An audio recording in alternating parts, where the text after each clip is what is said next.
So in this video, what we're going to be doing is we're going to be talking discipline, and hopefully I'm going to help you to understand and to create discipline in trading. And for you to mainly understand that discipline is easy. And if that goal is achieved, my mission here is a success. But the main philosophy around discipline is this. If you have to force it, you're already losing.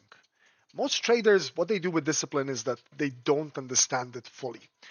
When they hear the word discipline, when I used to hear the word discipline, I'd imagine myself having to force myself to follow rules, cutting trades, sitting on my hands, journaling after losses like it's some kind of punishment, white knuckling execution, fighting impulses, even resisting myself every single day.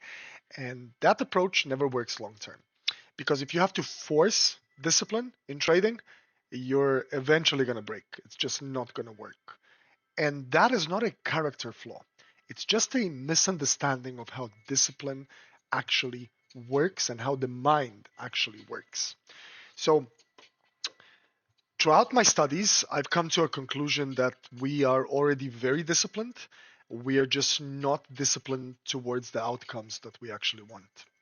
Because discipline is not doing the hard things, it's a persistent behavior in the service of an actual goal. That's what discipline is, in my opinion. Um, so a trader who overtrades every single day, chases breakouts, moves stops, revenge trades after losses, is not undisciplined. They are extremely disciplined, actually, toward immediate emotional relief, because their goal might actually be something else, such as avoiding boredom, avoiding feeling wrong, chasing excitement, regaining lost confidence. And what the brain is doing, it's actually doing a perfect job of achieving those goals. So that's the uncomfortable truth about discipline. Because traders are not lazy, they're just highly disciplined towards the wrong kind of goals. What the market does is it exposes identity, not actual strategy. The market doesn't test your indicators, it basically tests who you believe you are. Your identity basically determines what setups you notice, which signals you ignore, how long you hold on to winners, how quickly you cut losers, whether you follow your plan or abandon it under pressure. Your trading behavior essentially is not random in any kind of way. It is goal directed, even when it looks self and is self destructive. The goal in the mind is very simple. The mind is a goal achieving machine. And what it does, it filters every single thing based on your identity. That's why, that's why a scalper cannot sit through a swing trade. His identity just doesn't match the trade. A swing trader cannot stop micromanaging entries. And a system trader cannot override rules unless they don't fully identify as a system trader yet. So discipline is a feature of identity, essentially. A trader who truly identifies as someone who executes only high quality trades does not need any kind of motivation to wait for those high quality setups to actually occur, right? Waiting becomes more comfortable than actually acting. But a trader who identifies as a professional risk management literally feels physical discomfort when risking too much. Not trading according to the plan actually feels like self betrayal. That's the level where discipline becomes effortless, because violating rules threatens your actual identity. Now, why most traders get stuck in limbo is that if you're trying to be more disciplined, you're likely here. You've exhausted your current trading approach. You're tired of repeating the same mistakes.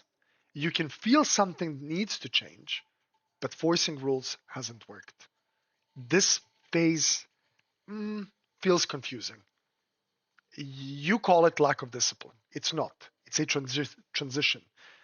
The pain is the signal that your current identity simply no longer fits. And most traders misinterpret this pain and do the worst thing possible. They try to force execution without changing the actual identity. Now, this leads to 2 good weeks, one emotional loss, a complete collapse back into the old behavior every single time, like clockwork. That's the way it works. And pain is a catalyst. It is not the enemy. Discipline only feels painful when the pain of change is greater than the pain of staying the same. The moment that flips, discipline disappears. So the work is not try harder, the work is make your current trading identity unbearable. Here's the exercise every trader avoids and every consistent trader has done at some point. We're going to have to write down a few things. 3 things. Let's write them down. Everything you hate about your current trading behavior. So write down everything you hate about your current trading behavior. 2, exactly where this behavior will lead you in 1, 3, and 5 years, right? Go into the future. What you're doing now, the trading behaviors, where they're going to take you if repeated over time. 3, what will it cost you financially, emotionally, and personally? Then, I'm not going to tell you to fix anything. Don't fix anything. Sit with it. Let it swing. Let that discomfort prime your brain for change. Make the pain of change greater than the pain of staying the same. Discipline isn't built, it's discovered. Every consistent trader you admire went through this phase. They didn't wake up disciplined, they experimented their way into an identity that just became them. They didn't force a system, they tested ideas that just felt right. They didn't obey rules out of fear, they followed rules because breaking them felt worse. That shift happens when 4 things align. 1, acute awareness of a painful trading problem. Until your inconsistency hurts enough, nothing's going to change. Not intellectually, but emotionally. 2, evidence of a better trader you could become. You need proof, not hope. Books, mentor, data, journaling, anything that shows this version of me is possible. Your brain releases motivation when it sees a believable future. That's just how it works. Number 3, environment engineering. Your environment trains you more than willpower ever will. What So essentially the environment revolves around the following: what traders you follow, what contents you consume, how your platform is set up, whether your rules are visible or hidden. What you want to do here is just remove friction from good behavior and add friction to bad behavior. And finally, 4, self-experimentation, not blind obedience. You don't adapt a strategy, you test identities. So try fewer trades, higher time frames, lower time frames, more trades, tighter rules, simpler execution, until you find the style you just can't stop following. Then that's the one. And that's how you're going to create discipline. You don't need more discipline, you just need alignment. When your identity, your goals, your environment, and your trading process all point in one direction, discipline then stops being a struggle and it becomes automatic. And at that point, consistency is no longer something you chase, it's just who you are in the markets.